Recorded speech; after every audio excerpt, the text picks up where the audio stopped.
ko Waha Digital te huarahi matihiko mō ngā Pākehī Māori. Nā tāna rongonuitanga kei te piki ake ngā Pākehī hou e mahitahi ana me Waha Digital. E āngaitanga au mō ngā Pākehī Māori. E tika ana kia tukuna te reo Māori, ana te ao Māori, ana ngā whakaaro Māori ki te ao. E me pēhea te tiku atu, ana mā te ipurangi, ngā reo e tuku. Nō reira, ki tā te kōrero o waha, kei konei rātou ki te tautoko i ngā tāngata, i ngā Pākehī pēnei nā, i a mātou, kia tukuna o mātou nei.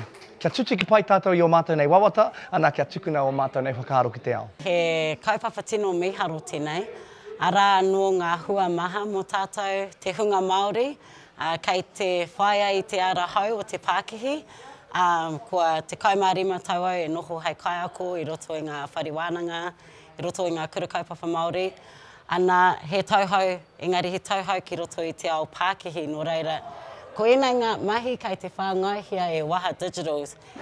Ko te mea nui kia Mariana Stanley, kei te tautoko nā tēnei kaupapa e ngā uri o te awa tupua. Ko tai mai te ngā uri o Wanganui, kia piki ake i ngā hiahia, ngā moemoea me ngā wawata o mātou. Ai ka mihi atu ki a Waha Digital, mo tērā kaupapa i kawea mai ki roto i a Wanganui.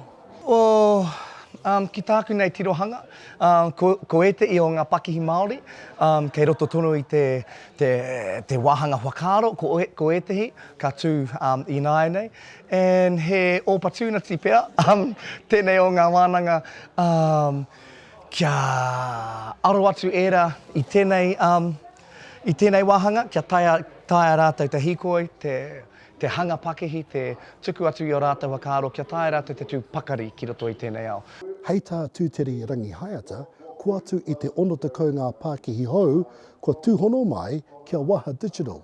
Mā te kaha o te whānau, o ngā whānau, mai ngā motu ki Wanganui, nā rātou anō i karanga ki te kaihana, ki tērā whānau, ki tērā hoa.